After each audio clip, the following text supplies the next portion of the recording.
Kuya Dan! Uy! Oh, Sam! Nandyan na pala kayo. Bakit hindi kayo tumawag? Nasundo ko sana kayo sa terminal. Kayong dalawa lang ba ni Rochelle?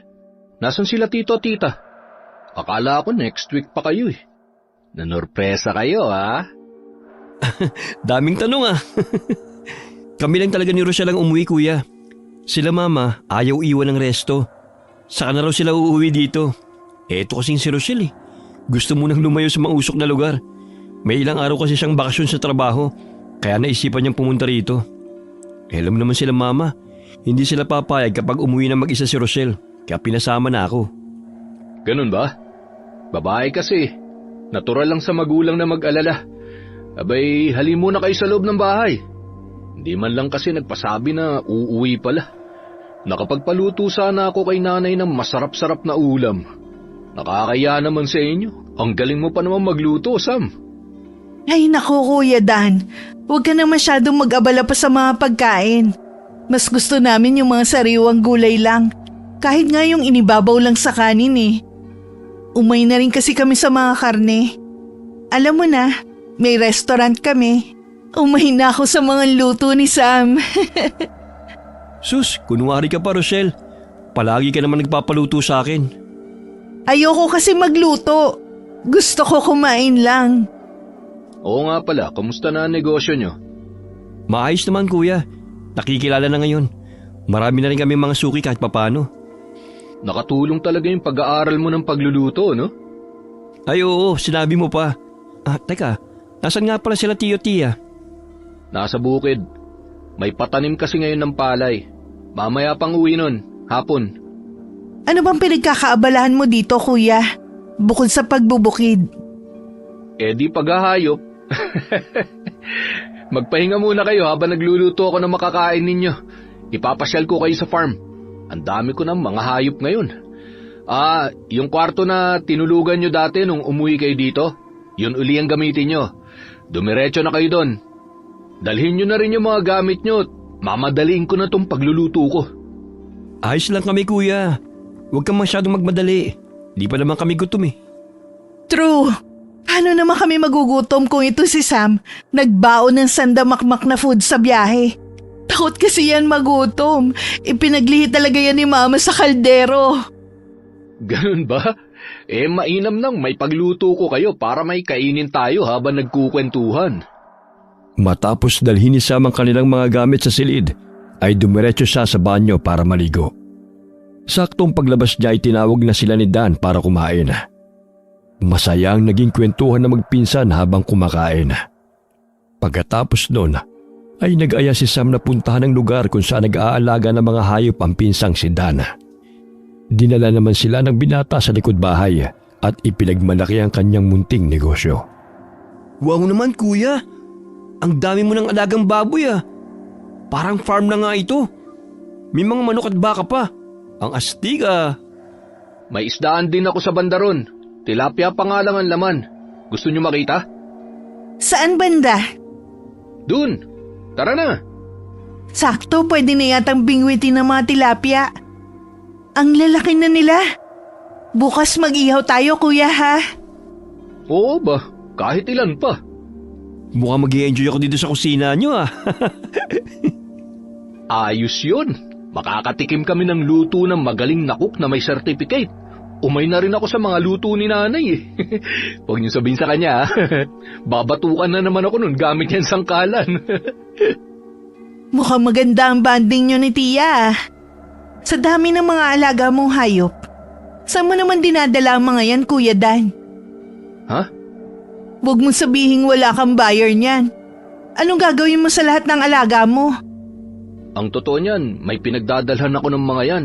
Kinukulang pa nga yan kaya bumibili pa ako ng mga baboy sa ibang farm. Talaga? Ibig sabihin, sobrang asensado ng negosyo mo. Tiba-tiba ka pala. Paldong-paldong pera mo kuya. Humble billionaire ka pala. Grabe naman sa billionaire. Di naman, sakto lang. Sinuwerte lang ng kaunti sa negosyo. Kinagabihan, mahaba at masaya naging usapan nila kasama mga magulang ni Dan at iba pa nitong kapatid. Nasa liblib ang lugar nila dahil doon bumili ng lupa si Dan para pag-alagaan ng mga hayop. Dahil dumarami na ang mga alaga nito, iniiwas na sa mga reklamo ng tao, kaya nagpasya ang pamilya nila na lumayo sa bayan. Malalim na ang gabi at hindi dalawin ng antok si Sam dahil namamahay. Lumabas siya ng bahay para manigarilyo. Nakita niya ang pinsan na si Dan nagagayak papunta sa likod bahay. Kagad niya itong nilapitan at kinausap. "Kuya, gabing-gabi na. Bakit gising ka pa? Pupunta ka sa likod?" Ha? Oo. Titingnan ko ang mga alaga ko. Ikaw, bakit gising ka pa? Namamahay ako eh. Matagal-tagal na rin kasi nung huli kaming pumunta rito. Di na yata kilala ng mata ko ang higaan. Samahan na kita. Ganito ba talaga pag may mga alagang hayop? Kailangan bisitahin kahit gabi na? Nakasanayan ko na. Liblib kasi ang lugar na to eh. Malalayo ang mga kapitbahay dahil sa laki ng mga lupay na pag-aari ng bawat nakatira dito. Oh, ano naman ang koneksyon nun? Minsan kasi may mga siraulong nananarantado ng mga alagang hayop. Tapos sasabihin ng iba, mababangis na hayop ang sumasalakay. Kapag talaga nahuli ko kung sinong gumagawa nun, yari sa akin. Naku, ang gagawa lang yan, may mga inggit. Ba't di pala kayo mag-alaga ng mga aso? Para kahit papano, may bantay kayo rito. Lalo na din sa kulungan ng mga alaga mo, oh. Masyadong madilim. Tapos medyo malayo sa bahay. Kawawa ang mga aso dito. Yun ang unang tinitira. Ganun? Tinulungan ni Sam ang pinsan na magbilang ng mga alaga nitong hayop. Nang malaman nilang kumpleto ang lahat, naging kampante na si Dana. Pagkatapos ay kinuha na nito ang ilang mga baboy. Ibinukod niya ng kulungan ng mga yon. Bakit inihiwalay mo yan, kuya? May bayar na yan eh. Ihahatid ko na bukas. Ganun ba? Pwede bang sumama? Ha? Naku, hindi ka pwede dun. Pang matatapang lang ang gawain yun. Magdi-deliver ka lang talaga ng mga baboy, kuya? Bakit kailangan matapang? Sasabak ba muna sa gera tapos kailangan malagpasan ng mga pagsubok? At kailangan buhay at ligtas sa mga baboy kapag nadala sa buyer? Grabing adventure yun ah. Parang ganun na nga. Seryoso? Gusto mo malaman? Sa totoo lang, curious ako. Pwede mo ikwento?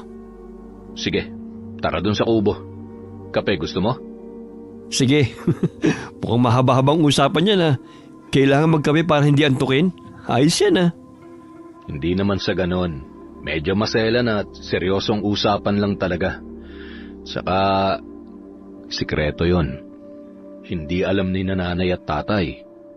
Totoo? Oo. Bakit? Illegal ba yan? Hindi naman. Hindi siguro. Tara, doon tayo. Mukhang masyadong ang sikreto yan ah. Kaya mo bang magtago ng sikreto? Oo naman kuya. Alam mo ba yung sinabi mo sa akin ng mga bata pa tayo? Yung sikretong sinabi mo noon, hanggang ngayon wala pa rin akong pinagsasabihan noon. Talaga? May sinabi akong sikreto sa'yo dati? Oo, di ba? Kahit ikaw nakalimutan mo na. Tungkol yun sa crush mo noon na ninakawan mo ng halik. Tapos sinampal ka ng malakas. Yun ang dahilan kung bakit ka nabungi. Napalo ka ni Tio dahil akala niya nakipagbasag ulo ka. Blangya, natatandaan mo pa yan? Oo, paano ko makakalimutan yun? Permanent tooth mo yung natanggal. Dahil doon, lagi ka nabubuli dahil sa pagkabungal mo. Naging basagulero ko tuloy kasi binubugbog mo yung mga bully. Napansin ko lang ha, ang hilig mo magtago ng sikreto. Diyan ka ba pinaglihin ni Tia? Ewan ko ba? Etong kape mo. Dagdagan mo na lang ng asukal kapag kulang sa tamis. Salamat. Ano nga pala yung bago mong sikreto na itatago ko ngayon? Yun ba? Tungkol sa... Natatandaan mo yung isla na gusto nating puntahan ng mga bata pa tayo? Yung nasa kabilang dagat? Yung tinatanaw lang natin? Di ba wala naman nagpupunta ron? Kasi wala namang nakatira.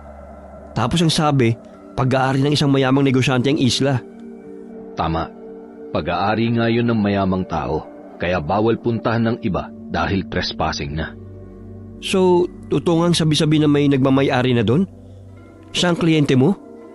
Oo, Paano nangyari yun? galing ako nun sa kabilang baryo.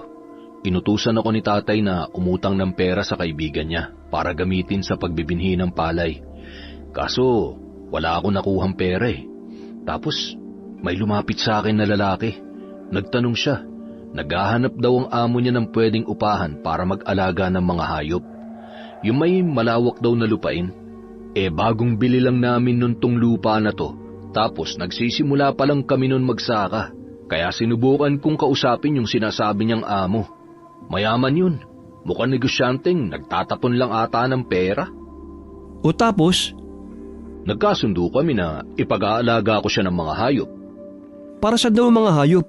May planta ba siya ng mga dilata? Hindi, wala. Ipinadadala niya sa akin dun sa isla.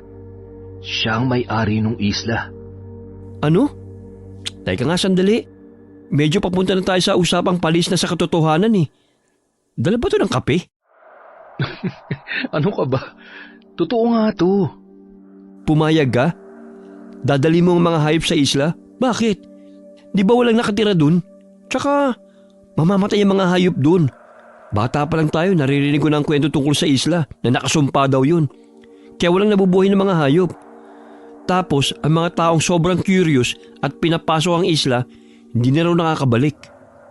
Ilang buwan na akong nagpapabalik-balik sa isla, Sam. Huh? Talaga kuya? Kung ganon, hindi totoo mga sabi-sabi? Hay, sa bagay, buhay ka pa naman at nakabalik. Kaya ibig sabihin, safe ang isla. Kaso, bakit mo dinadala yung mga hayop? Anong meron dun? Anong meron doon? Gusto mong malaman? Ay, ano ba naman yan? Nagkwento ka pa tapos parang ayaw mo namang sabihin. Tama ba yun? Sabihin mo na lahat. Huwag ka namang bitin. Sige, sasabihin ko na. Sa isla, maraming aswang doon, Sam. Isla yon ng mga aswang. Ano? Aswang? Kuya naman, nananakot ka ba? Pambira to. Lalo namang di ako maniniwala sa sinasabi mo. Yan ang totoong kwentong barbero. Marami nagsasabi na may aswang, pero wala namang makapagpatunay. Sino ba makakapagpatunay pa sa aswang? Natural, ang mga nakakakita sa kanila, pinapatay na ng mga halimaw na yun. Paano pa sila magkukwento kung patay na sila? Di ba? O tapos ikaw buhay pa. At pabalik-balik ka sa isla na sinasabi mong may aswang? Ganito, makinig ka. Nalaman ko kasi sa kliyente ko na ang isla na yon ay sa angkan talaga nila. Nakasumpa ang angkan nila na sa loob ng 1 dekada may ipapanganak na aswang. Kaya ang ginagawa nila, kapag isinilang ang batang yon, dinadala na kaagad nila sa isla. Gawain na nila yon hanggang sa ginawa na nilang negosyo. May mga kaibigan at kakilala sila na may mahal sa buhay na nahawahan ng pagkaaswang. Kaya nagbabayad sila para itira doon sa isla ang aswang nilang pamilya. Kaya walang nabubuhay na hayop doon dahil sa mga aswang? Eksakto! Kaya rin ang mga pumapasok doon ay hindi na nakakabalik dahil nilalapan ng aswang? Nakuha mo? Talino mo? Ikaw, bakit buhay ka pa? Iba kasi ako. Dinala ako dun sa isla na may-ari at ipinakilala sa mga aswang bilang tagadala ng pagkain nila. Kaya hindi nila ako pwedeng lapain. Kasi kapag ginawa nila yun, magugutom sila. Mamamatay sila. Shit, ano klaseng trabahong pinasok mo kuya? Masaya ba yan? Hindi. Pero exciting. Paano naging exciting yan? Hindi mo alam kung makakabalik ka pa kapag pumunta ka ron. Mga halimaw yun. Paano kung gutom na gutom sila at hindi ka nila makilala? Nakikita mo tong kwintas ko? Oo, ano naman yan? Bigay ito na may-ari ng isla. Isa daw tong mabisang agimat. Dahil dito, hindi ako magagawang saktan ng mga aswang. Ilang beses ko nang napatunayan yun. Sa katunayan nga, ilang beses kong sinubok ang mga aswang na lapain ako. Pero hindi talaga nila magawa. Takot sila sa kwintas na to. Kaya hindi ako natatakot. Nagugustuhan ko na nga ang trabaho ko eh. Grabe, ang astig ng mga aswang, Sam. Anong astig sa aswang kuya? Yung mga mata nila kapag galit at gutom, ang gandang tingnan. Ang gaganda nilang tumitig. Para bang mga pulang hiyas na nagliliwanag. Yung mga kuko at pangil nilang matutulis na kumikinang sa dilim. Ang bangis nun! Para nga akong nasa kakaibang mundo sa tuwing pumupunta ako sa isla eh. Nakakamangha talaga sila. Tumataas ang mga balahibo ko sa kwento mo tapos ikaw namamangha lang? Gusto mong sumama bukas pagpunta ko? Ha? Ayoko nga. Nakakatakot. Okay. Ay, magkano ba kinikita mo dyan at ayaw mong tigilan? Malaki, syempre. Paano ka pumupunta sa isla? May tagahatid ako doon, tao ng bus ko. Siyang naghahatid sundo sa akin sa isla gamit ang malaking bangkang demotor. Hindi malaman ni Sam kung maniniwala ba siya sa pinsan o hindi. Pero kapag iniisip niyang totoo ito, kinikilabutan siya. May naglalaro din sa isipan niya na gusto niyang makita ng sariling mga mata ang sinasabing aswang ng kanyang pinsana para malaman kung talagang totoo ang sinasabi nito. Hanggang isang hapon nakita niya si Dan na naggagayak na ng mga baboy. Isinasakay niya ito sa isang mini truck. Kaagad siyang lumapit sa pinsan para kausapin ito. Kuya, pang ilang alis mo na to Mula nung dumating kami. Talagang hindi naghihinala si Natia sa ginagawa mo? Bakit sila maghihinala? Kapag negosyante ka, marami ka talagang makakausap na tao. Alam nilang marami akong pinagdadalhan ng mga hayop. Sa katotoo naman, hindi lang naman ako sa isla nagdadala ng hayop eh. May mga kausap din akong tao na may pwesto sa palengke. Binabagsakan ko rin sila. Teka, bakit pala? May kailangan ka ba? Wala naman. Nag-aalala lang ako. Nag-aalala? Ilang beses na nga akong umaalis at bumabalik ng buhay. Nag-aalala ka pa rin? Gusto mo nang sumama ngayon? Ha? Ewan ko. Tara na! Hindi ka maaano dun. Akong bahala sa'yo. Teka, saan kayo pupunta? Bakit hindi niyo ako niyayaya? Wala kaming pupuntahan. Bumalik ka na sa bahay. Bakit sumunod ka pa rito? Gusto kong sumama sa inyo. Magde-deliver kayo ng baboy? Sasama ako. Hindi ka pwedeng sumama, Rochelle. Hindi naman ako sasama eh. Eh di wag kang sumama. Ako na lang sasama. Kahit hindi ako payagan ni Kuya Dan. Naiinip na ako dito. Kailangan kong gumala. Hindi ka pwedeng sumama, Rochelle. Huwag muna ngayon. Masyadong malayo ang pupuntahan ko. Saka, mas maiinip ka lang dun. Hindi kita maaasikaso. Marami akong kakausaping tao eh. Ayos lang, Kuya. Hindi naman ako alagain eh. Kaya kong sarili ko. Hoy, Rochelle, bumaba ka nga dyan. Bakit sumakay ka na? Bumaba ka nga. Hindi ka pwedeng sumama dun. Che, maiwan ka dyan, Sam. Ay, ang tigas talaga ng ulo. Walang nagawa si Sam kundi ang sumama na lang din. Dahil hindi niya mapababa ang kakambal sa mini truck, kaya sumakay na rin siya. Tahimik lamang sina Dan at Sam sa biyahe at tanging si Rochelle lamang ang nagsasalita. Panay tanong ng babae at sinasagot lang nila na maiksi. Ay, ano ba naman yan? Ang boring niyong kausap. Umurong ba mga dila niyo? Ang tahimik niyo Nangyari sa inyo? Wala, itulog mo na lang yan. Mukhang malayong pupuntahan natin. Malayo pa ba, Kuya Dan? Medyo lang. Sam, mukhang maganda yung kwintas mo. Anong kwintas yan? Mahilig ka rin pala sa mga gemstones? Nako, Kuya Dan, may kwento ang kwintas na yan. Hindi ba, Sam? Oo, pero malamang gawa-gawa lang nila mama yun. Kwento? Ano yun? Parinig nga. Sabi ni mama, ipinanganak daw kami ni Rochelle na triplets. Triplets? Lumaki tayo na dalawa lang kayo. Kung triplets kayo, nasan yung isa? Namatay ba? Hindi naman kinuwento ni nanay yan sa amin. Saka kahit si lolo't lola, wala sila nabanggit na ganyan. Hindi na raw pinag-usapan, baka daw kumalat pa. Anong nangyari sa isa niyong kambal? Hindi talaga tao ang kakambal namin yun. Ahas daw. Pagkatapos raw namin lumabas ni Rochelle, lumabas din ang ahas na may balot pa ang katawan, na parang plastic na manipis. Tapos kumawala daw yung ahas sa balot niya. Bago daw umalis ang ahas, tinuklaw pa raw si Rochelle. Hindi raw kasi umiyak si Rochelle nung ipinanganak. Kaya akala nila ipatay na siya.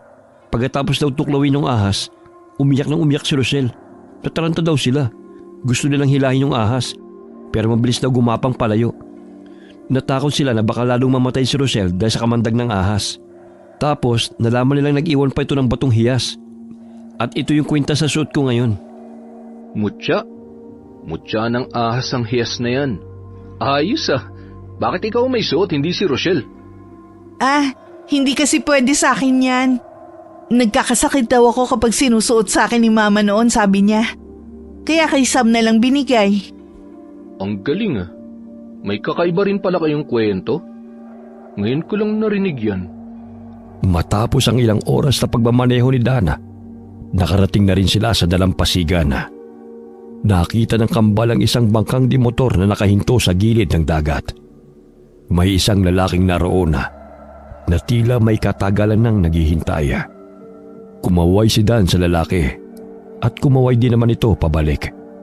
Pagkatapos ay ipinwesto na ni Dan ang sasakyan malapit sa bangka at inilatag ang tulay na kahoy. Itinaboy niya ang mga baboy para sumampa sa bangka. Dahil sanay na si Dan sa gawaing yun, ay madali niyang napasakay ang mga hayop. Ang galing ah! Madali din palang utusan ng mga baboy. Ang sabi nga, ang baboy daw ang pinakamatalinong hayop. Sabi? Alam mo ikaw, ang hirap mong kausap. Di malaman kung kailan ka maniniwala. Parang palaging kailangan ng proof. Sino ba mga kasama mo, Dan? Mga pinsan ko po. Bakasyonista po galing sa Manila. Hello po, Sam po pala. Hello Manong, ako po si Rochelle. Si Mang Edgar pala.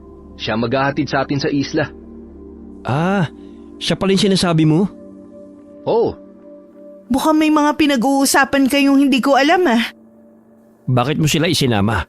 Hindi mo dapat isama ang mga yan. Alam mo namang delikado.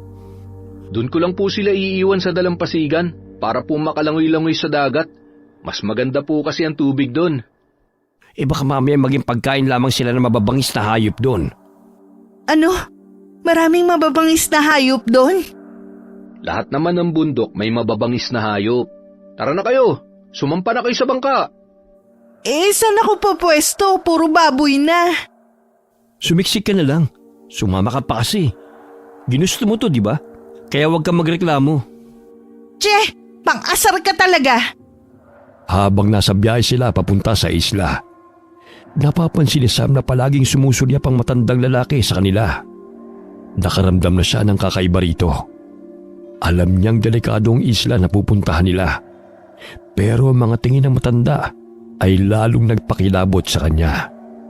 Hindi naman niya makausap ang pinsana dahil abala ito sa pag-aasikaso sa mga baboy.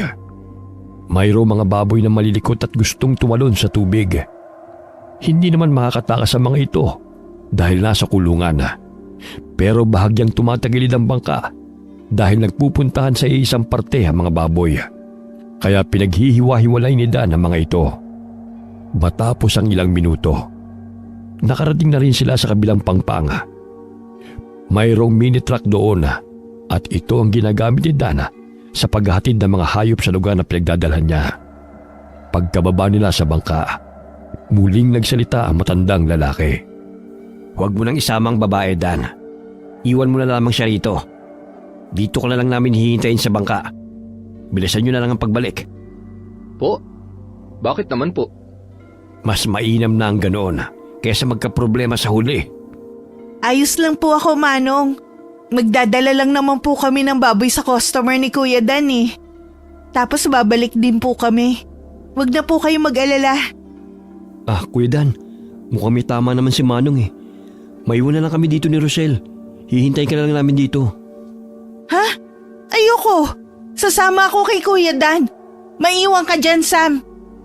Ano ka ba, Rochelle? Makinig ka nga sa akin. Dito na lang tayo. Ayoko! Sige, dyan na lang kayo. Mabilis lang ako. Malapit lang din naman yon. Sasama ako, Kuya. Napakamot ng ulo si Sam nang makitang sumakay na sa truck ang kapatid. Wala siyang nagawa kundi ang sumakay na rin kaysa magpaiwan. Bago siya umalis ay narinig pa niya ang bulong ng matandang lalaki. Pero hindi na lamang niya pinansin. Ang titigas ng ulo. Bahala kayo. Wala pa namang proteksyon ng babae. Dalian nyo na lang. Bumalik kayo kaagad ha. Huwag na kayong magliwaliw. Dan, huwag kang magpapaabot ng 1 oras. Opo! Ang kulit ng matandang yun. As if namang magpapaiwan ako kasama niya sa bangka, no? Hindi talaga ako magpapaiwan doon. Nakita mo ba ang tingin niya sa akin? Mukhang manyak ka matandang yun. Mabait yun. Wala sa mata niya ang pagiging mabait. Ang sarap dukutin ng mata niya. Baka naman may dahilan siya kung bakit ganun siya makatingin. Ano naman ang dahilan niya? Basta. Kuya Dan, huwag tayo magtagal ha. Ganun na nga ang mangyayari. Nang marating na nila ang lugar, inilibot ni Sam ang kanyang paningin. Nakita niya na isang maliit na baryo ito. Habang pumapasok ang kanilang sasakyan, isa-isang naglalabasan mula sa mga kubo ang naninirahan sa baryo. Mga normal na tao ang itsura nila, pero matatalim kung tumingin. Mahaba ang kanilang buhok na para bang hindi pa nagugupitan mula na nagpunta sila sa isla. Hindi na makilala kung sino ang lalaki at babae sa kanila dahil sa pare-parehong kasuutan at itsura. Tagusan ang kanilang mga titig na para bang may masamang binabalak. Nanlaki ang mga mata niya nang makita ang isang lalaking tumutulong malapot na laway. Hindi rin nakaligtas sa kanyang paningin ang pagtulis ng kuko nito. Naramdaman niya ang pagsiksik ni Rochelle sa kanyang tabi. Nanginginig ito at pinanlalamigan ng kamay. Teka, anong lugar to? Bakit ganyan sila? Anong tribo ba sila? Nakakatakot naman, mukha silang mga halimaw. Mga halimaw talaga sila. Ano? Mga aswang sila, Rochelle. Kaya alerto ka. Aswang? Bakit tayo pumunta sa lugar na to kung mga halimaw ang nandito? Ito ang trabaho ko. Huwag kayong mag-alala. Hindi naman nila kayo sasaktan. Sigurado ka ba, Kuya Dan? Ngayon naintindihan ko na ang ibig sabihin ng mga tingin na yun ni Manong. Dapat pala hindi na ako tumuloy. Hindi ka kasi marunong makinig eh. Hindi nyo kasi sinasabi ang totoo. Maniniwala ka ba? Hindi ko rin alam. O kita mo na? Dalian na natin. Gusto ko nang umalis dito. Hindi na maganda ang pakiramdam ko. Tingin pa lang nila parang nilalapa na ako. Nang marating na nila ang malaking kubo, ay ipinasok na doon ni Dan ang sasakyan. Pagkatapos binuksan niya ang pintuan ng kulungan ng mga baboy, saka hinayaang bumaba ang mga ito. Bumaba naman si Sam sa sasakyan, habang si Rochelle ay naiwan sa loob dahil natatakot siyang madagit ng mga kakaibang tao. Maya-maya'y may dumating na isang matandang babae. Mabuti at dumating kayo na maaga ngayon. May kasama ka, Dan. Oo, huwag niyong gagalawin. Aalis din kami agad. Bakit ka nagsama ng hindi dapat isama? Ang babaeng yun walang proteksyon. Hindi ko masasagot ang buhay niya. Halimaw ang mga nakatira rito. Kapag may masarap na pagkain sa kanilang pang-amoy, nababaliw sila. Kaya mo naman silang pasunurin, hindi ba, tanda? Hindi sa lahat ng oras. Humahalimuyak ang amoy ng babae. Bilisan ninyo at umalis na kayo agad. Excuse me po. Aswang din po ba kayo? Lahat ng nandito ay aswang. Okay po. Salamat. Habang nag-uusap sila, ay bigla silang nakarinig ng malakas na kalampag sa unahan ng sasakyan. Kasunod nito ang malakas na sigaw ni Rochelle. Dali-daling napatakbo si Sam para tignan ng kapatid. Kasunod niya si Dan at ang matandang babae. Naabutan nilang tinatangay ng isang aswang si Rochelle. Biglang nataranta si Sam at nagmamadaling hinabol ito para iligtas ang kapatid. Nang maabutan ay hinawakan niya sa braso si Rochelle, habang si Dan naman ay kinuha ang kanyang latigo na buntot pagi sa sasakyan. Mabilis niyang hinabol ang aswang at saka hinagupit ito ng latigo. Pero nanlaban ang aswang. Binitiwan nito si Rochelle at galit na inatake si Dana. Sa sobrang pagkasabik ng aswang na makuha ang babae, ay nawala ito sa katinuan. Hindi na niya nakilala si Dana at pati ang matandang aswang na pinuno nila sa lugar. Kahit anong saway na matandang babae, ay hindi na nakikinig ang aswang na sumalakay. Pinoprotektahan nito si Rochelle para hindi nila malapitan. Para maawat ang aswang, nagpalit na ng anyo ang matandang babae bilang aswang na hamok. Isa itong uri ng aswang na may mahabang buhok at kayang paggalawin na parang may sariling buhay. Hinagupit ng matanda ang aswang na sumalakay gamit ang kanyang buhok. Pero hindi nito iniinda ang mga atake na matanda. Aswang na kiwig ang sumalakay na halimaw. Isa itong uri ng halimaw na mukhang malaking aso. Makunat ang balat nito, kaya hindi nakakaramdam ng sakit. Matatalim ang ngipin nito at mas mahaba ang pangil kaysa sa ibang aswang. Kada hagupit ng matandang aswang sa kiwig gamit ang buhok ay kinakagat lamang ito ng halimaw. Dahil sa talas ng ngipin ng kiwig ay napuputol niya ang buhok ng hamok na matanda. Patakbong umakyat sa dingding ang kiwig para kumuha ng buwelo. Pagkatapos ay tumalon ito at sinalakay sila. Pinagsusuwag sila gamit ang mahabang pangil. Sinunggaban pa nito ng malakas ang matandang hamok. Dahilan para tumalsik ito at tumama sa dingding. Nang makita ng aswang na tumumba ang mga inatake niya, kaagad siyang bumalik sa anyong taong may mahabang buhok at balahibo. Pagkatapos ay marahas na pinasan sa balikat si Rochelle at saka itinakbo palayo. Rochelle!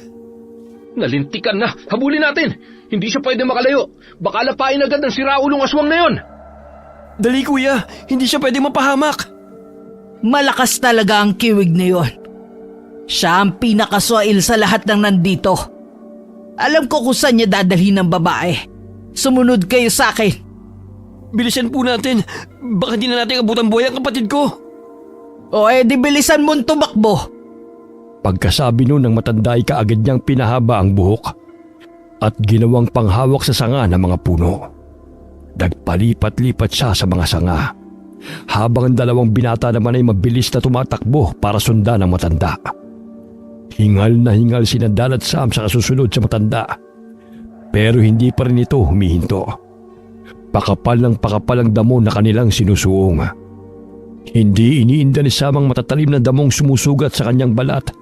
Makita lamang ang kapatid.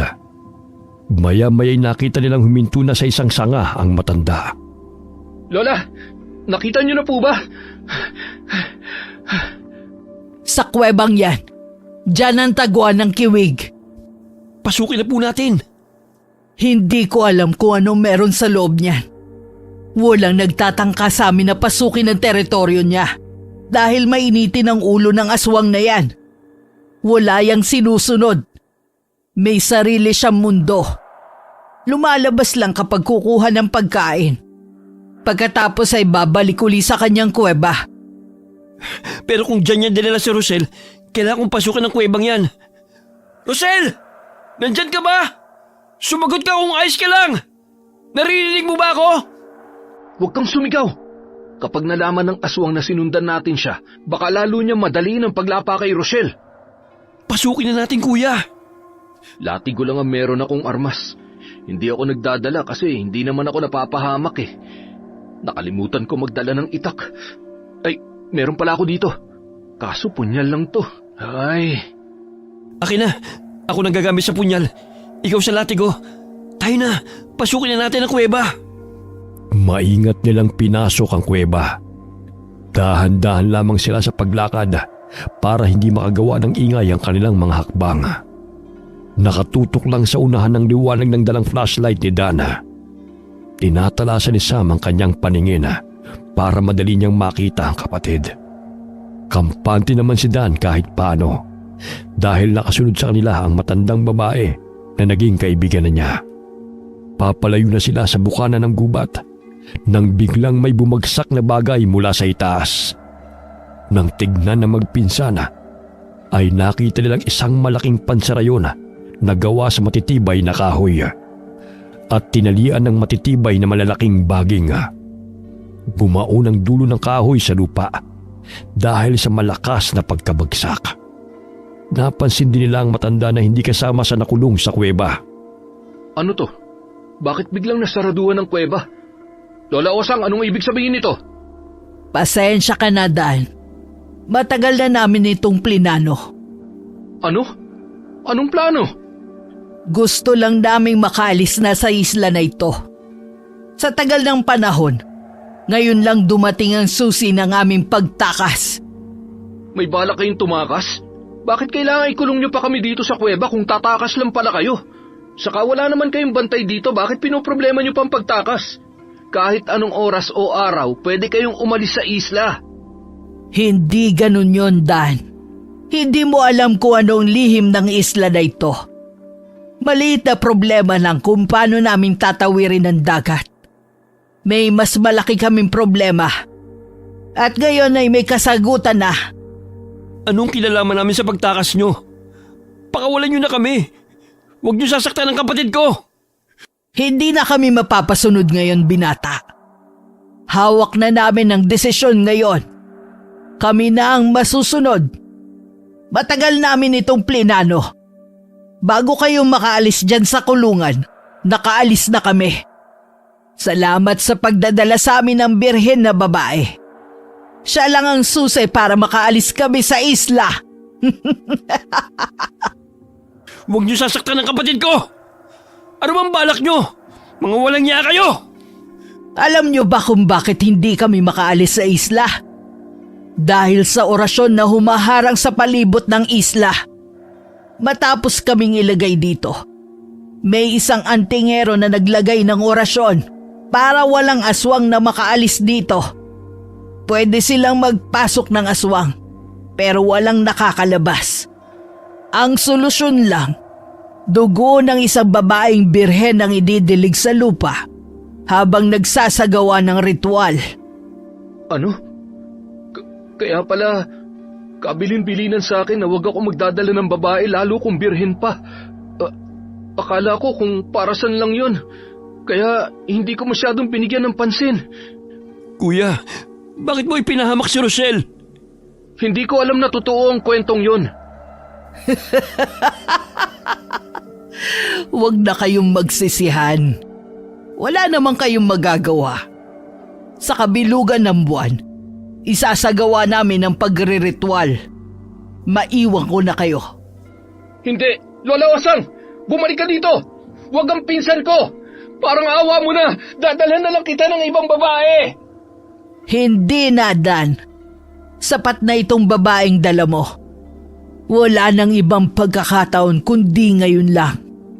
Kahit anong pagsigaw at pagmamakaawa ni Dan sa matanda, ay hindi na siya pinakinggan nito.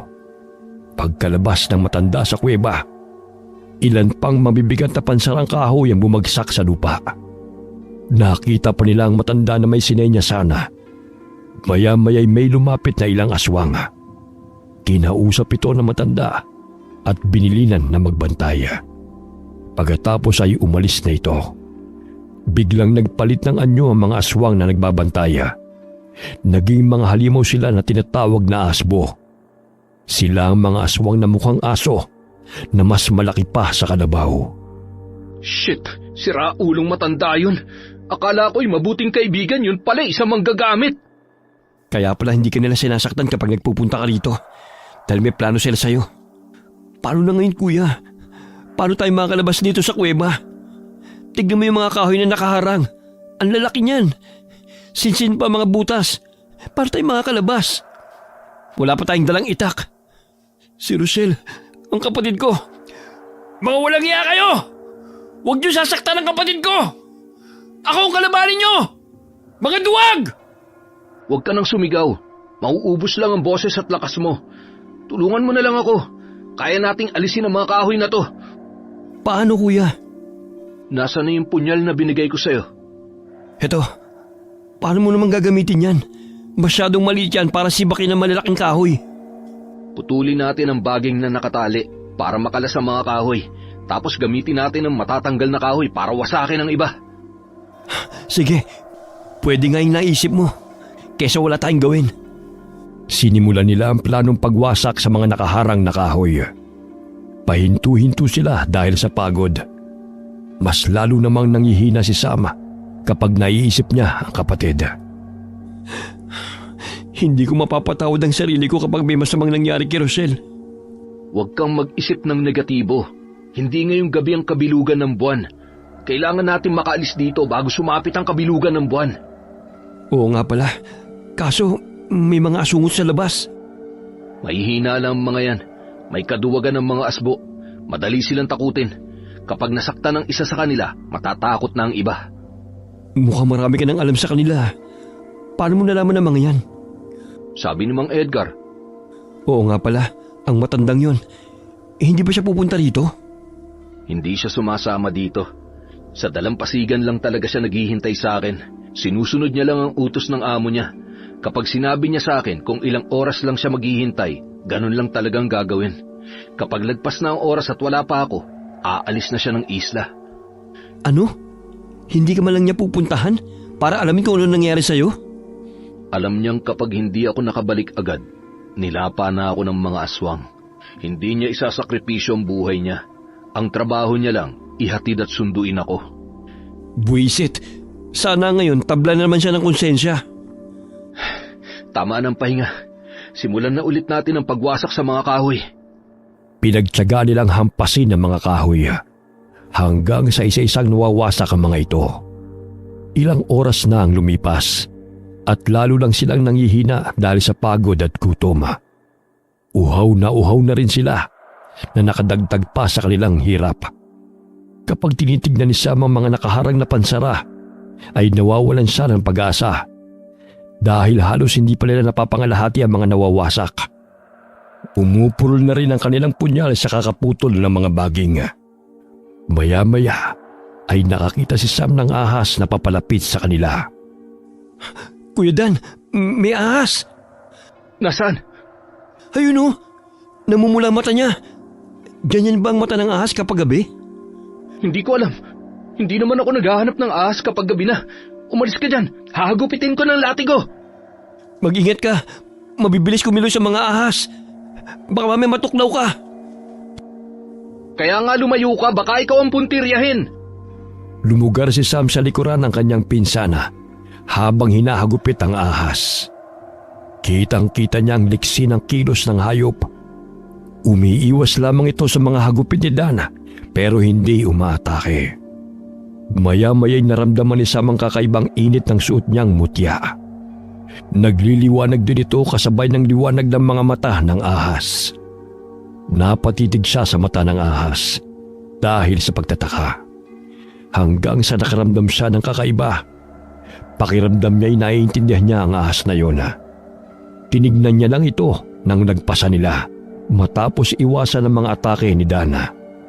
Susugurin pa sana ng pinsan ng hayop pero pinigilan ito ni Sam. Bakit mo ako pinipigilan? Tumabi ka dyan, delikado. Kailangan mapatay ang ahas na yan. Hindi kuya, parang naiintindihan ko siya. Ano pang sinasabi mo? Kailan ka pa natuto makipag-usap sa mga hayop? At sa ahas pa talaga, ha? Yung mutya ko, parang konektado sa ahas. Nararamdaman ko ang mutya. Parang sinasabi na ang ahas ay tulong na kanyang ibinigay. Ang weirdo mo ngayon. Nakalampas tuloy yung ahas. Sundan natin kuya. Papasok ang ahas sa loob ng kuweba. Susundan natin? Baka may daan doon. Hindi naman siguro papasok ang isang hayop sa isang lugar kung alam niyang walang lalabasan. Baka may ibang daan palabas. Sundan natin siya. Maliit lang yung ahas, Sam. Kahit saan, kasya yun. Basta susundan ko siya. Sam! Bumalik ka dito! Hindi nakinig si Sam sa pinsana. Sinundan niya ang ahas.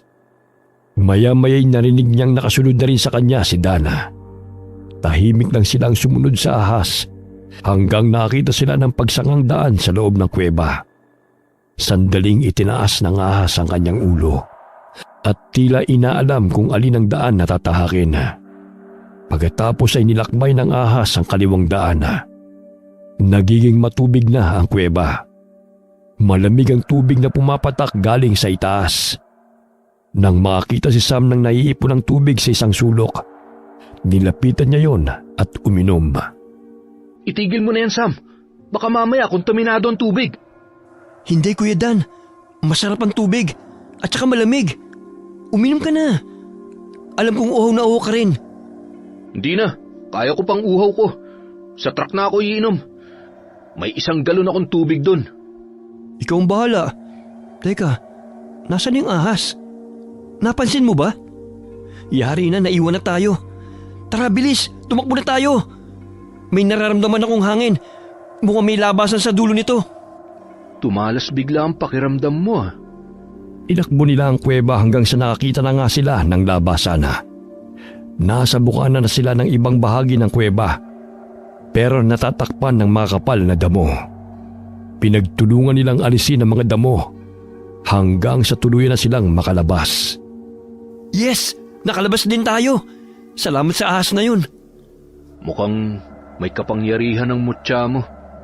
Totoo nga yatang may kakambal kayong ahas. Oo nga. Baka nga dahil sa may kakambal kami, kaya may dumating na ahas para tumulong. Tara na, hanapin na natin si Rochelle. Malaki rin ang isla na to. Malayo-layo ang lalakarin natin pabalik sa mga kubo ng aswang. Huwag na tayo mag-aksaya ng oras. Kailangan na natin makabalik. Huwag tayong magmadali. Kailangan makahanap tayo ng mga halamang gubat na pwedeng panlaban sa mga aswang. Sa tingin mo meron dito nun? Baka wala nang natira. Baka inalis na ng mga aswang yung mga halaman na alam nila makakapatay sa kanila. Di nila magagawa yun. Ano sila, nagpapakamatay? Eh ano bang halaman yung hinahanap mo? Yung makabuhay.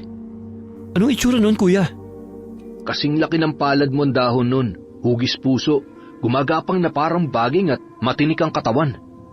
Sige, kabila ang tingin tayo. Doon ka sa kaliwa, dito ako sa kanan. Lalong napapabagal ang paglalakad nila dahil sa paghahanap sa halamang makabuhay. Naiinis na rin si Sam dahil wala silang makita na kahit anong halamang pwedeng panlaban sa mga aswang. Dumampot siya ng puto na tuyong sanga nang may makita sa lupa at inihahampas niya yun sa mga damo na kanyang dinaraanan. Maya-maya'y napatalon siya sa pagkagulat nang may asang tinamaan. Dali-dali namang lumapit si Dan sa kanya. Pero imbis na sa asa mapatingin, ay natuon ang kanyang paningin sa pinanggalingan ng ahas. Ito na! Ito ang makabuhay! Nakakita ka rin, Sam. Ayos! Akin ang punyal! Yan na ba yun? Hindi ko nga nakita yan eh. Nagulat ako kasi may ahas na nakapulupot dyan. Huwag ka nang matakot sa ahas. Mukhang kakampi mo naman yan eh. Mukhang tinulungan ka na makita ang halaman. Akin na yung punyal. Eto na. Ano bang gagawin mo dyan? Paano yung naging pangontra sa aswang? Gamit ang tinik nito, kaya silang maparalisa. Yung katas ng dahon naman, nalalapnos ang balat nila. Gaano karaming kukunin natin? Yung sapat lang. Baka di na tayo makalakad. Oo nga. Binalumbo ni Dan ang nakuhang makabuhay para madaling buhatin. Tig-isang bitbit ang ginawa para sa kanilang dalawa. Iginawa na rin niya si Sam ng latigong yari sa makabuhay. 5 latigo ang ginawa niya para may reserba. Pagkatapos ay naglakad na uli sila. Ilang minuto ang lumipas. Napansin nila na bumalik sila sa bukana ng kuweba kung saan naroon ang mga aswang na asbo na nakabantay sa labas. Dito tayo bumalik? Shh! Huwag ka maingay. Marami-rami sila, kuya. Haharapin ba natin? Wala tayong ibang magagawa. Diyan ang daan pabalik sa truck natin. Sabay tayong umatake. Antayin natin na makatulog ang iba para kung mabigla man, mas mauuna tayong makalamang sa laban. Gabi ngayon. Hindi ba mas gising ang mga aswang sa gabi? Malay mo, mainip sa kababantay tapos antukin. Sa bagay, hindi pa nagtatagal ang kanilang paghihintay nang maramdaman na sila ng isang aswang. Dahil malakas ang kanilang pakiramdam at pangamoy, umalis sa pwesto ang aswang at pinasinghot-singhot ang ilong na animoy may inaamoy na kung ano. Hanggang sa tumapat ito sa kanilang kinaroroonan. Bahagyang napatras si Sam nang makitang lalong nagliyab ang mapupulang mata ng aswang nang maamoy sila. Pero bago pa sumalakay ang aswang, Inunahan na ito ni Dan. Lumabas sa pinagtataguan ng binata at sa kanya hinagupit ang aswang gamit ang buntot pagi. Lumabas na rin si Sama at sinalubong naman ng ibang aswang na papalapit. Hinagupit niya ang mga ito gamit ang latigo niyang gawa sa makabuhay. Malalakas na atungal ang pinakawalan ng mga aswang kada lumalapat sa kanila ang latigo. Umaatras sa mga halimaw at maya-maya hindi na makagalaw. Kitang-kita ni Sam ang marka ng tinik ng makabuhay na lumatay sa balat ng aswang. Dahil nalaman niyang napaparalisa nga ng halaman ng mga aswang, nawala ang kanyang takot sa mga ito. Tumapang siya at sunod-sunod na inatake ang iba pang mga aswang na naroon. Galit na galit ang mga aswang sa kanila. Pero hindi na sila makagalaw dahil sa pagkaparalisa. Ano? Ha? Lalaban pa kayo? Liga, lapit! Baka buhay lang pa na makakatalo sa inyo eh. Tingnan nyo natin ko. Nagkaluray-luray na dahil sa kakahagupit ko sa inyo. Ano? Ngayon, natatakot na kayo sa amin? Halika, sugod pa! Tama na yan! Palibhasa, hindi na sila makagalaw. Ang lakas mo maghamon ng laban. Nakalimutan kong sabihin sa'yo na may oras lang ang pagkaparalisado ng katawan nila. Maya-may, makakagalaw na rin ang mga yan. Ano? Ba't di mo kagad sinabi? Kakala ko forever na silang ganyan. Naman oh. Ano pang ginagawa natin dito? Umalis na tayo bago sila sumalakay ulit. O di ba, natakot ka rin? Akala ko ba hinahamon mo pa sila? Hindi na pala. Nagbago na ang isip ko. Tara na, iligtas na natin si Rochelle. Sandali, Bakit? Ano yun? yung mga asbo, Ha? Ano nangyayari? pinupuluputan ng mga ahas. San galing ang mga yan? Bakit napakarami naman? Ikaw ba may gawa niyan? Tinawag mo sila? Ha? Hindi ah. Malay ko dyan. Tayo na. Umalis na tayo. Baka mamaya pati tayo puluputan din ng mga ahas. Mabuti pa nga. Saan kaya nila dinala si Rochelle? Wala naman silang ibang pupuntahan kundi sa mga kubo nila. Doon tayo pumunta. Gaano ba karami yung mga aswang dito, kuya? Marami rin. Sa tingin ko kasi, nagkamabutihan ng iba sa kanila at nakabuo na ng pamilya. Hindi mo ba napansin may mga bata ng aswang? Oo nga. Malay ko bang kakatapo lang sa kanila dito. Anak na pala nila yun? Oo, anak na nila. Kaya hindi na ako nagtataka na gusto na nilang umalis sa isla para makahanap na mas maraming pagkain. Dahil sa mga anak nila, lahat ng magulang ay naghahangad ng mabuti para sa kanilang mga anak. Kahit mga aswang sila, ayaw nilang mamatay sa gutom ang kanilang mga anak. Oo nga. Pero hindi tamang gawin nilang alay si Rochelle para makatakas sila dito sa isla. Hindi natin sila masisisi. Huwag din nila akong sisisihin kapag napatay ko sila para mailigtas ko ang kapatid ko. Kahit napaka-arte nun at matigas ang ulo, kapatid ko pa rin yun. Lagot-okay ng mama kapag umuwi ako na hindi siya kasama. Nang makarating sila sa mga kubo, maingat nilang tinignan isa-isa ang tirahan ng mga aswang para hanapin si Rochelle. Pero ipinagtaka nila dahil walang naroon sa lahat ng kubo. Saan sila nagpunta, kuya? Bakit walang aswang dito? Saan nila dinala ang kapatid ko? Hindi ko alam. Ito lang ang lugar nila. Pero hindi naman sila makakaalis dito sa isla nang hindi pa isinasagawa ang ritual. Saan kaya nila isasagawa yun? Hindi mo ba nalibot ang lugar na ito? Hindi. Pag natapos na akong magbaba ng mga hayop, umaalis na ako agad. Kaya hindi ko alam na may plano pala silang binubuo. Libutin natin ang lugar. Hindi naman sila lalayo dito. Tama ka. Saka, hindi pa naman bilog ang buwan.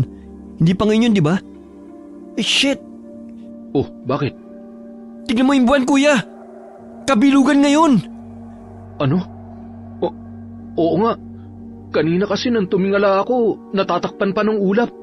Leche! Bilisan nating hanapin si Rochelle. Doon tayo! Diyan ba talaga, kuya? Maghiwalay kaya tayo? Hindi pwede. Delikado. Ang sabi sa akin ni Lola Osang, sa bandaron may ilog.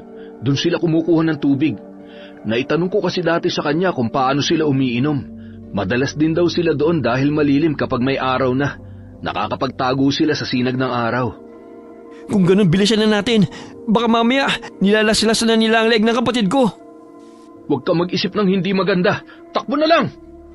Nang malapit na sila sa ilog, Napahinto sa pagtakbo si Dan at kaagad na hinila si Sam para magtago sa isang puno. Sinenyasan ni Dan ang pinsan na huwag maingay at tignan ng mga aswang na nasa ilog. Pareho silang nagmatsyag sa ginagawa ng mga ito. Nasaan yung aswang na mga ito? Iba't ibang uri ng aswang ang nakikita nila. Mayroong mga pakpakang iba, habang iba naman ay wala. Mayroon ding manananggal na ang itaas ng katawan ay lumilipad-lipad sa ilog, habang ang ibabay nasa pangpang. Nang igala ni Sam ang paningin, nakita niya ang kapatid na nakagapo sa kahoy na nakatusok sa gitna ng ilog. Nasa harapan ni Rosel ang matandang aswang na si Osang na nasa anyong hamok na. Sumasayaw sa hangin ang mahabang buhok ng matanda. Maya-maya ay narinig nila ang pag-usal ng orasyon ni Lola Osang. Mula sa mahilay palakas ng palakas ang boses nito habang inuulit-ulit ang orasyon. Kada sambit nito sa orasyon ay sumasabay ang paggalaw ng buhok ng matanda. Napansin din na sa mga dulo ng mga hibla ng buhok ng matanda ay nakaturo lahat kay Rochelle na para bang patalim na nakatutok. Hindi makasigaw ang kanyang kapatid dahil sa telang nakabusal sa bibig nito. Nanlaki pa ang mga mata na magpinsan nang makitang lumalakas ang agos ng tubig. Natutuwa naman ang mga aswang na nakapalibot sa bawat agos ng tubig sa ilog. Maya-maya'y naiyak na si Rochelle nang tumusok sa kanang hita ang dulo ng buhok ng matandang babae. Gumuhit ito sa balat ng dalaga at nasugatan ito ng malalim. Umagos ang dugo ni Rochelle pababa sa binti hanggang sa pumatak sa ilog. Rochelle? Sandali, huwag kang sumugod. Marami sila. Hindi natin kaya. Anong gagawin natin, kuya? Papatay nilang kapatid ko. Nag-iisip ako. Bilisan mo. Sinusugatan nilang kapatid ko sa iba't ibang bahagi ng katawan niya. Balak ba nilang patagasin ang dugo niya ng paunti-unti hanggang mamatay? Tapos tayo manonood lang dito? Tumahimik ka muna. Tingnan mo ang mga aswang. Bakit? Binabasa nilang katawan nila sa ilog. Doon tayo sa itaas ng ilog. Ay, anong gagawin natin dun? Katasin natin ang makabuhay at hayaang sumama sa tubig ang katas. Oo nga, pwede nga siguro yung plano na yun. Tara na, bilis! Maingat silang pumunta sa itaas ng ilog habang abala mga aswang sa kanilang ginagawa. Nang makarating sila roon, ay pinagtulungan nilang dikdikin ang kinuhang makabuhay gamit ang bato. Pagkatapos ay inihagis nila ito sa ilog. Ikinalat nila para lahat ng tubig ay makatasan ng halaman. Hinintay nila mga aswang na maipaligo ang katas na yun. Maya-maya'y biglang umatungal ang mga aswang dahil naramdaman na nila ang katas ng halaman. Nag-alisan ng mga ito sa tubig at umatungal habang tinitingnan ang katawan nilang nalapnos. Kinuha na ni Sam ang pagkakataong yun para salakay ng mga aswang. Sinubukan pang pigilan ni Dan ang pinsan pero hindi na ito nakinig. Kaya umatake na rin ang binata. Ako nang bahala sa mga aswang. Kunin mo na si Rochelle. Dali! Sige, kuya. Hindi ako papayag na hindi matapos ang ritual. Hindi naman namin kayo pinipigilan. Pero huwag niyong gamitin ang kapatid ko. Hindi mo siya makukuha. Ako makakalaban mo. Eh di maglaban tayo, tanda. Kaya mo bang labanan ng makabuhay na ito? Walang kwenta ang halamang yan. Kaya mo ba ang mahaba kong buhok? Ha? Walang gunting. Buwisit. Mas naunang umatake yung matanda kay Sam, kaya panay iwas lamang ang ginagawa ng binata. Nahihirapan din siyang kumilos dahil sa malakas na agos ng tubig. Kahit matanda na si Lola Osang, ay maliksi pa rin itong kumilos, lalo na at bilog ang buwan. Bawat buhok na tumatama sa katawan ni Sam ay pinababagsak siya nito sa tubig. Pero agad siyang bumabangon at muling umaatake. Pero hindi niya malapitan ang matanda. Hindi rin tumatama ang latigo niyang gawa sa makabuhay. Dahil napipiko na siya sa matanda, tumakbo na lamang siya para sakalin ito. Sinalubong naman siya ng mga buhok nitong para ng ahas na lumilipad-lipad sa hangin. Pero ang ipinagtataka niya, dahil panay lamang ang hagupit ng matanda sa kanya para bang iniiwasan nito na masugatan siya ng buhok. Alam ni Sam na matalim ang dulo ng buhok ng matanda na para bang punyala, pero hindi yun ginagamit ng aswang. Dahil doon ay umatake siya ulit. Nilito niya ang aswang hanggang sa mahawakan niya ang buhok nito.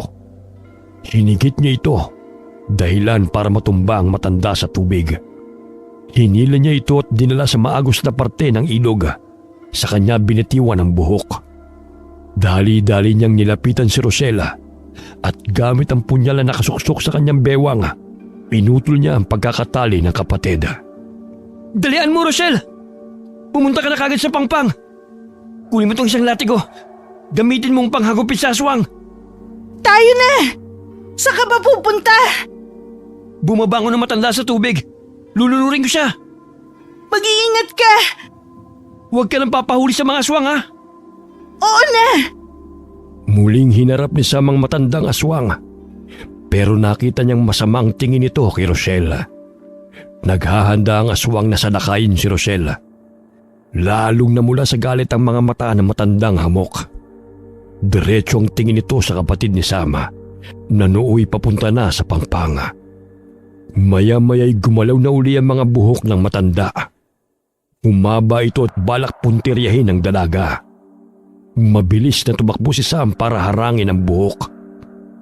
Saktong pagtapat niya ay tumusok sa kanyang tagiliran ang dulo ng buhok. Natigilan ng matanda sa nangyari. Bigla nitong hinugot ang buhok, dahilan para pumatak ang dugo ni Sam sa tubig. Walang yaka! Hindi dapat sinamahan ng dugo mo ang dugo ng babaeng berhen! Sinira mo ang ritual! Ano? Nasira ang ritual dahil sa dugo? Ganun? Didagdagan pa natin. Huwag mong gagawin! Lalapain kita! Ginagawa ko na. Nakita mo to? Sinusugatan ko na ng punya ng katawan ko. Dugo ko lang pala magpapayak sa'yo. Dadamihan ko pa.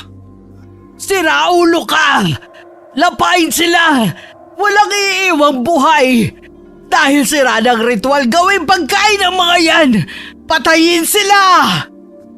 Napalingon si Sam sa paligid. Nakita niya ang mga aswang na nasa pampang ng ilog. Nanlilisik ang namumula nilang mga mata. Naghabaan ang kanilang matutulis na kuko at pangil. Maya-maya'y sabay-sabay na sumugod ang mga ito na parabang hindi na nag-iisip. Ang ilan sa kanila ay tumutulo pa ang malapot na laway. Sam, dalian mo na! Punta na sa pangpang! Oo, kuya. Nakasunod na ako sa'yo. Bilisan nyo! Dali! Nagpupuntahan na sila dyan! Rosel, sa likod mo! Ha? Anong meron? Aswang! Anong gagawin ko? Hagupitin mo! Tanga ka talaga! Ano ba? Paano pa ito gamitin? Hampasin mo lang! Dahil sa pagkataranta ni Rosella, hindi na niya malaman kung paano hahagupitin ang aswang gamit ang latigo na gawa sa halamang makabuhay. Palapit ng palapit sa kanya ang aswang at wala siyang magawa kundi ang umatras. Akmang dadambahin na siya ng halimaw nang bigla itong bumagsak sa lupa. Nanlaki ang mga mata ng dalaga nang mapatingin sa gumawa nun. Manong? Ano bang ginagawa nyo? Bakit ang tagal niyong bumalik? Mang Edgar? Pumunta ka rito, Manong. Huwag ka na maraming tanong. Pumunta kayo sa likuran ko. Dali-dali nagpuntahan na magpipinsan sa likuran ng matanda. Inilabas naman ng matanda mula sa dala niyang bag ang mga dinamita. Sinindahan niya mga ito, saka ibinato sa ilog. Mabilis na nagtakbuhan ng mga aswang sa kabilang parte ng ilog para di mahagip ng pagsabog. Pero ang ilang mga aswang ay nagkaluray-luray at kumalat sa ilog ang mga parte ng kanilang katawang nagkapira-piraso. Umalo din sa tubig ang kanilang mga dugo na lalong nagpatungal sa matandang aswang dahil sa galit. Dali na! Takbo na sa truck! Mabuti po at nagpunta kayo dito. Alam ko na mangyayari ito. Hindi kagad ako nakasunod dahil naglagay ako ng mga bitag sa daan. para kung sakaling sumugod ang mga aswang para habulin tayo, masisilo sila ng mga bitag. Alam niyo rin ang tungkol sa ritual na ginawa ng mga aswang? Oo, dahil lolo ko naglagay ng orasyon para ikulong ang mga aswang sa islang to. Wala ko naiintindihan. Ang alam ko lang napapagod na ako. Nang marating nila ang mini truck na minamaneho ni Dana, mabilis silang sumakay doon. Sa unahan sumakay si Rosella, habang si Mang Edgar at Sam naman ay sa likod ng mini truck. Habang umaandar ang sasakyan, ay iniabot ng matanda kay Sam ang isang galon na may lamang likido at may nakakabit na pang spray sa bunganga. Ano po to? Kapag may aswang kang nakita, paulanan mo niyan. Tubig yan na may katas ng bawang at kalamansi. Sige po, salamat po pala, binalikan niyo kami. Akala ko talaga wala kayong pakialam. Matitigas ang ulo ninyo. Hindi na kayo marunong makinig sa matatanda. Huwag na po kayo manermon. Late naman po kayong dumating eh. Pasalamat ka nga't dumating pa ako eh. Kung hindi, lahat kayo'y naubusan na ng dugo. Naisipan mo pa talagang sugatan ang sarili mo para lang masira ang ritual? Wala na po akong ibang maisip eh. Hindi ka talaga nag-iisip. Sa tingin mo, masisira ng dugo mong ritual? Hindi po ba? Dugo ng kambal ang magsasakatuparan sa ritual para mapalaya ang mga aswang. Dugo ng kambal na hahaluan ng dugo ng isinakripisyong aswang. Nakumpleto nila ang lahat ng yon. Pero bakit po sa ilog nila ginawa? Para umagos ang dugo hanggang sa marating nito ang lugar kung saan isinagawa ng lolo ko ang orasyon. Kapag nagtagpo pa ang mga ito, mawawala na ng bisa ang orasyon na inilagay ng lolo ko at makakaalis na sa isla ang mga aswang. Hindi na po ito mahadlangan? Hindi na. Hindi ko alam kung paano. Hindi na ituro ng lolo ko kung paano ang gagawin sa oras na mangyari ito. Baka talagang nakatadhana ng palayain sila. Kapag po nakalaya sila, kakalat lang mga aswang at manlalapa na sila ng mga tao? Wala na tayong magagawa ron. Ang kailangan na lang natin gawin ngayon ay makaalis ng buhay sa isla na ito. Dahil kapag naabutan nila tayo, hindi sila papayag na mabuhay tayo. Galit na galit sila sa atin. Oo nga po. Maya-maya'y natahimik sila nang makarinig ng aswang na umatungal. Kasunod nito ang pagaspas ng mga pakpak sa himpapawid. Napatingala sila para makita kung ano ang ingay na yon. Mukhang may humahabol sa ating mga aswang. Normal lamang na may hahabol sa atin. Ang mga bitag na ginawa ko ay sa lupa lamang. Yung umatungal kanina, nabitag na. Patay na yon. Ang hindi ko lang nalagyan ng bitag ay ang himpapawid. Kaya ligtas sa mga manananggal. Ang galing din po na nakaisip nito, no? Dito itapon ang mga nakasumpa nilang mga kamag-anak. Tapos, may malasakit pa silang padala ng pagkain? Bakit hindi nilang nila pinatay? Bakit hindi mo itanong sa pinsan mo? Po, may alam si Kuya Dan dito? Walang gumagawa ng desisyon nang hindi pinag-iisipan ng pakinabang nila. Sa bagay, tama po kayo. Natigil sila sa pag-uusap nang biglang may manananggal na umatake sa kanila. Dali-daling binugahan ni Sam ang aswang ng likido mula sa hawak niyang galon. Mabilis na umatras ang aswang at nabangga pa ito sa isang puno, dahilan para mabali ang kanyang pakpak. Pero nang tignan ni Sam ang langit, may mga manananggal pang pasugod sa kanila.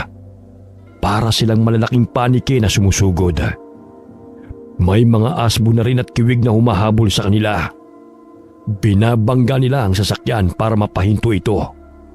Mabilis namang naibabalik ni Dan ang balanse, kaya hindi sila tumataob. Sa paulit-ulit na pagbangga ng mga asbo sa truck, nasira na ang pinto sa tapat ni Rosella. Tumila po ng pintuan at tinamaan pa ang isang aswang. Malakas na sumigaw ang dalaga dahil sa takot nang makitang sumasabay sa tapat niya ang mabilis na asbo. Nang makakuha ito ng tiyempo, ay tumalo ng asbo para hablutin ang dalaga. Pinagsisipa naman ito ni Rosella, kaya nakagat ng aswang ang kanyang binti. Sumigaw sa sakit ang dalaga nang bumao ng matalim na pangil ng aswang.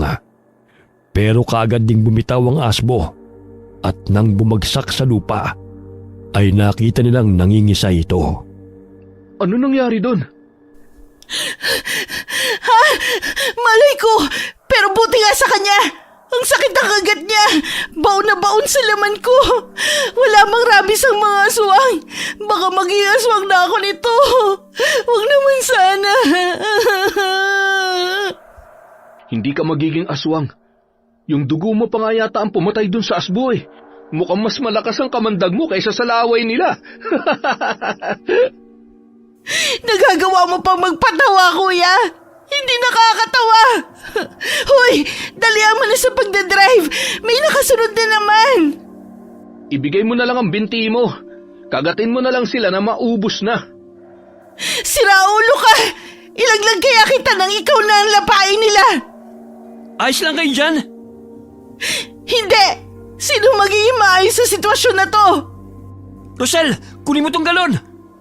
Aanhin ko yan! Isprayan mo ang mga aswang! May katas ng bawang at kalamansi ito! Dapat kanina mo pa binigay! Huwag ka na nga panayreklamo! Abutin mo na lang to! Dali na! May papalapit na sa iyo dyan! Pagkabigay ni Sam ng galon, ay binalingan naman niya ang mga manananggal na tila hindi nauubos ang bilang. Patuloy siya sa pagbubuga ng likido sa mga aswang. Hanggang sa mapansin niyang ubos na ang laman ng galon at yun na rin ang huli. Inihagis na lamang niya ang mga galon at hindi niya sinasadyang tamaan ng ilang manananggal. Bumagsak ang mga ito at sumabit sa sanga ng mga puno. Ginamit naman ni Mang Edgar ang natitira pa niyang dinamita. Habang si Sam ay sinasalubong ng hagupit ang mga aswang na umaatake, gamit ang latigo niyang gawa sa makabuhay. Buisit! Hindi ba napapagod ang mga aswang na yan sa kakasalakay nila? Hindi ba nila naisip na kung sana yung magpahinga na lang sila at maglaan ng lakas na languyin ng dagat kung gusto nila makalis ng isla? Patawa ka rin, bata. Sabi ka mga aswang na yan sa karne ng tao. Natural lang na hindi nila haayaan makawala ang masarap na pagkain. Wala na tayong panlaban. Malayo pa ba tayo sa bangka? Bakit parang lumayo ito kaysa nung papunta pa lang sa lugar ng mga aswang? Babagal kasi ang takbo ng truck. Mahirap ang daan. Baka mamaya bigla na namang tayo sumalpok sa kung saan. Mahirap na. Pagod na pagod sila sa pagkipaglaban sa mga aswang na hindi nagsasawa sa pag-atake. Lumapad ang ngiti ni Sam nang makita na ang dalampasigan. Pagkahinto ni Dan sa sasakyan ay nagmamadali silang bumaba. Tinakbo nila ang bangka. Pero bago pa sila makalapit, ay sakto ring nagdatingan ng mga aswang sa pangunguna ni Lola Osang. Lola, baka naman pwedeng patakasin mo na lang kami. Kalimutan na natin ang nangyari. Magkanya-kanya na lang tayo ng alis dito sa isla. Nagawa niyo naman na yata ang ritual. Baka kaalis na kayo, di ba? Marami kayong napatay sa amin. Sa tingin nyo, ganun na lang yon. Patas na lang po tayo, Lola. Nakakuha naman po kayo ng dugo sa amin. At magagawa nyo ng maalis ang sumpa sa isla na ito. Hindi na namin po kayo pipigilan. Umalis na kayo kung gusto nyo. Basta payagan nyo rin kaming umalis dito. Patas na po tayo. Paano naging patas kung may mga buhay kayong kinuha? Samantalang kami, hindi namin kayo gustong patayin. Dugo nyo lang ang kailangan namin. Huwag ka nang magmalinis, tanda. Alam natin ang totoo. Huwag ka nang umiyak sa mga kasama mong namatay. Di ba't yun naman talaga ang balak mo? Ang ialay din ang dugo nila? Tinulungan lang kita na gawin yon. Wala sa plano ko ang magbuwis ng buhay. Pero ngayon plano ko nang pumatay. Lapain sila! Nalintikan na. Hindi magandang kausap ang matandang aswang. Hindi rin siya pwedeng kasosyo sa negosyo. Anong gagawin natin? Lumaban! Kami nang bahalang harapin ang mga aswang na ito. Tulungan mo si Mang Edgar na itulak ang bangka. Okay. Hoy! Kayong dalawa! Huwag kayong patatalo sa kanila, ha? Kapag namatay kayo, kukunin ko ang katawan nyo at pupugutan ko kayo ng ulo. Tandaan nyo yan! Napakasadista ng kapatid mo, Sam.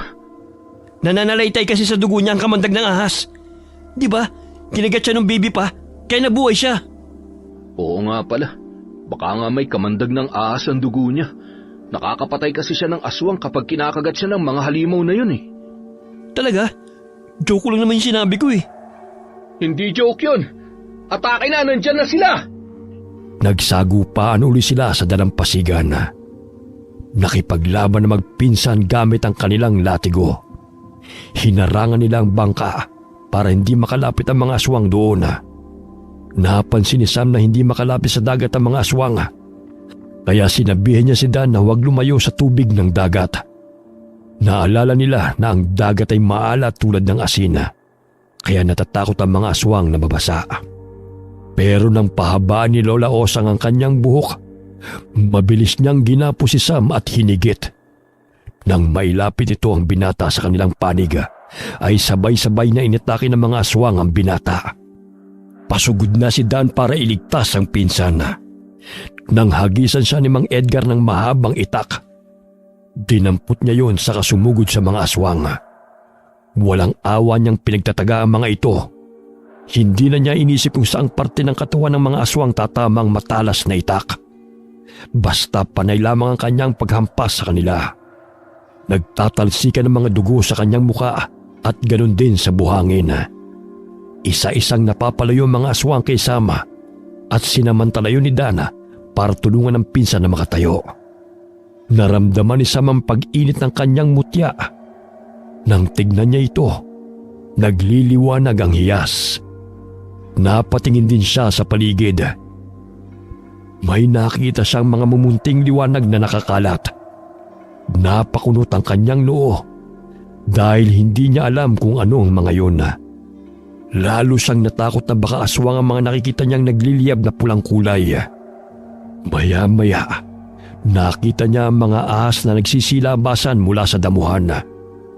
Gumapang ang mga ito palapit sa mga aswang at pinuluputan sila. Nagkagulo na ang mga aswang dahil sa ahas at hindi na sila inatake. Natuon ang kanilang atensyon sa mga ahas na sumusugod sa kanila. Akala ko ba walang nabubuhay na hayop sa isla na to? Kahit naman sino hindi kakain ng ahas, hayaan na natin sila maglaban-laban. Sumakay na kayo sa bangka, dalian niyo! Tara na, umalis na tayo dito. Sige kuya, aray, buwisit. Pinutakti ako ng kalmot at kagat ng mga halimaw na yun. Kaya mo maglakad? Tulungan na kita. Nang makasampa na sila sa bangka, dali-dali itong pinandar ng matandang lalaki. Kanya-kanya naman ang pwesto ang magpipinsana. Tahimik nilang pinagmamasdan ng mga aswang na nakikipaglaban pa rin sa mga ahas. Nang makalayo na sila, binasag ni Sam ang katahimikan nang tanungin niya si Dan. Kuya Dan, bukod sa paghatid mo ng pagkain sa mga aswang, ano pa ang iba mong pakay doon? Ano? Anong sinasabi mo? Sinabi na ni Mang Edgar sa akin, may iba ka pang agenda sa isla. Ay, napakadaldal talaga ng matandang yun. Alam niyo, hanggang ngayon wala pa rin ako maintindihan. Nalagay na tayo sa panganib pero hindi ko alam kung bakit. Pwede niyong ikwento sa akin? O kaya kakagating ko na lang kayo. Gusto ko rin malaman kung makamandag ang laway ko Matagal ka na talagang may rabies, Rosel. Mula nung bata pa tayo, pag kinakagat mo ako, nilalagnat ako. Kakambal mo talaga ang ahas. Pugo ka ba? Kambal tayong dalawa. Di kakambal mo rin ang ahas na yon. Ikaw nga ang sinusunod nila Tingnan mo yung mga ahas sa isla na uutusan mo. Hindi ko sila inutusan ha. Wala akong alam dun. Kahit na, lumalabas pa rin sila kapag nasa panganib ka. Huwag mo ibahin ang usapan. Ano nga ang tanong mo kay Kuya Dan? Huwag nyo nang alalahanin. Hayaan nyo na sa akin yon. Huwag na ninyong idamay ang buhay nyo rito. Basta, ano man ang mangyari, wala kayong alam.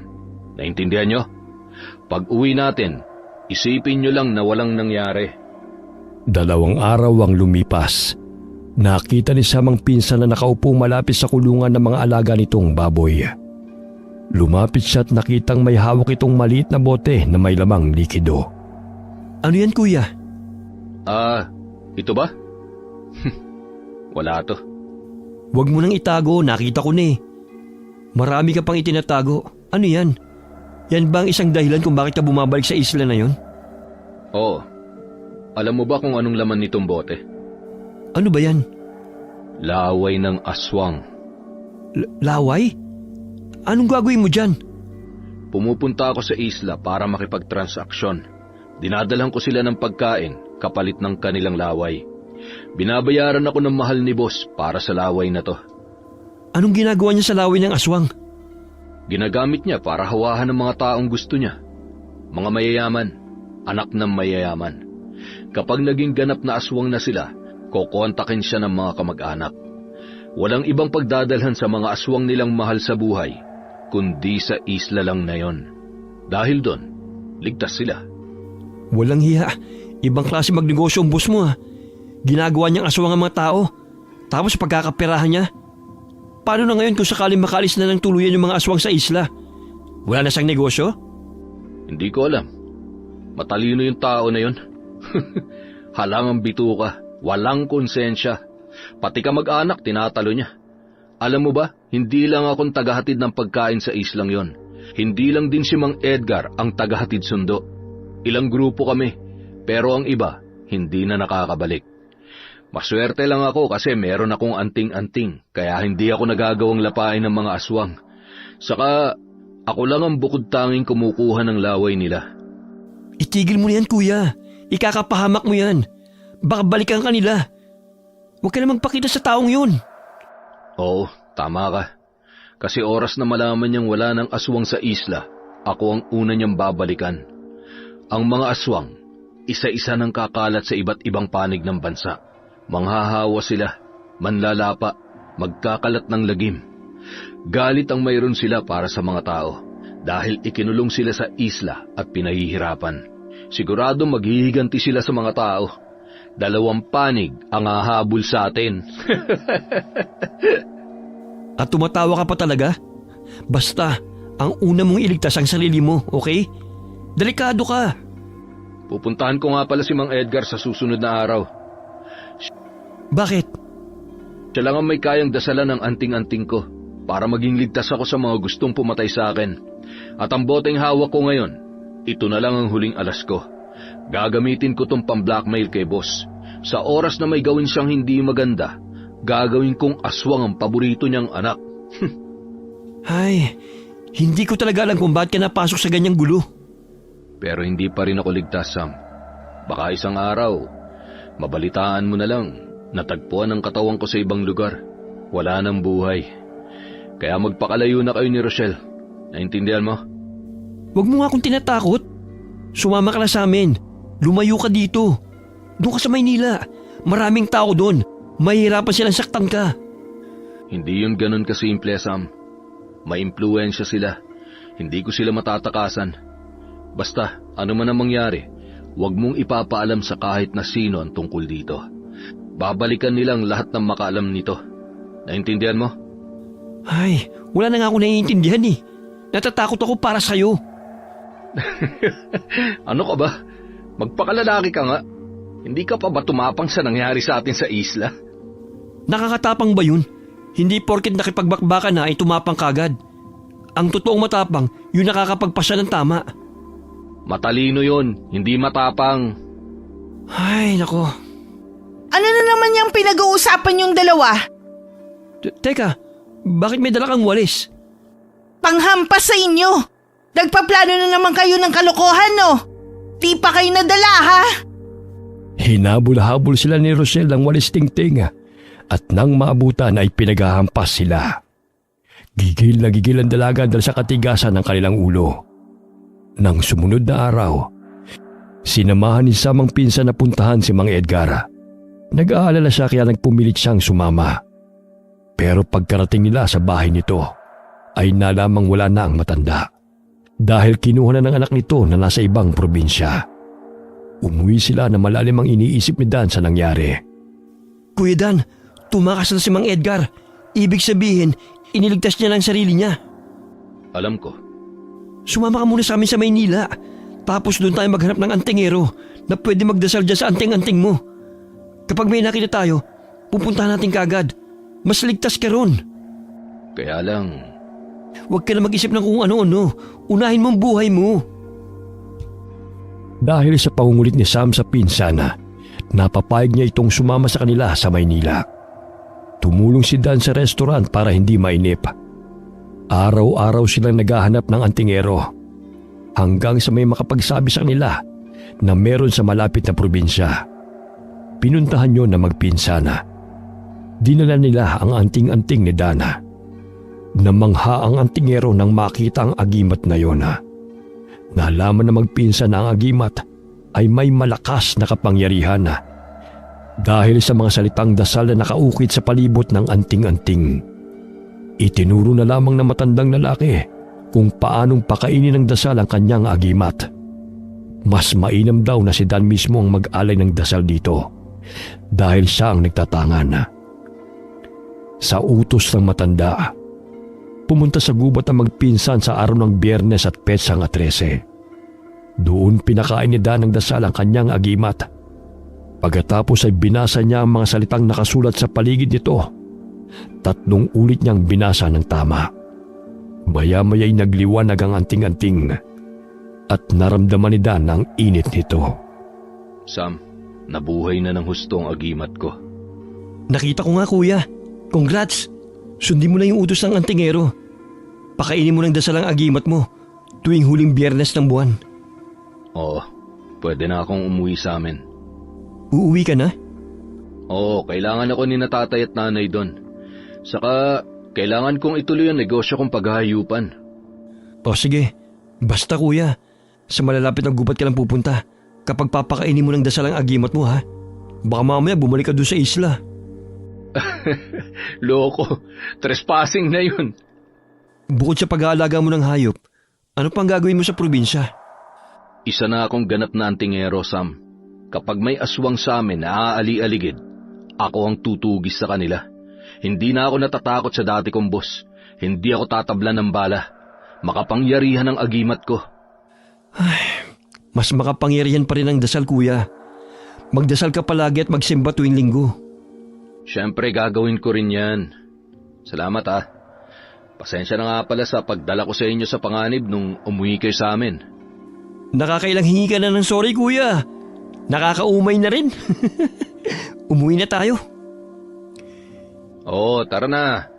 Magbakasyon pa rin kayo sa bahay ah. Dapat kumpleto na kayo. Kasama si na Tiyo at Tia. Ikaw magkumbinsi sa kanila. Patigas ang ulo nun eh. Sa kanila talaga nagmana si Rochelle. Bakit ikaw? Kanino ka nagmana? Kay Lolo. Talaga? Parang hindi naman. Pagkaraan ng ilang araw, nagpasya ng umuwi si Dan sa kanilang probinsya. Umuwi siyang may malapad ng ngiti sa mga labi. Alam niyang ang kanyang pagbabalik ay hindi lamang para sa kanyang kaligtasan, kundi para na rin sa kanyang mga kababaryo. Alam niyang naglilipanan na ang mga aswang at handa na siyang magpakilala bilang isang magiting na antingero na lalaban sa mga halimaw. Wakas. Kuya Dan! Uy! Oh,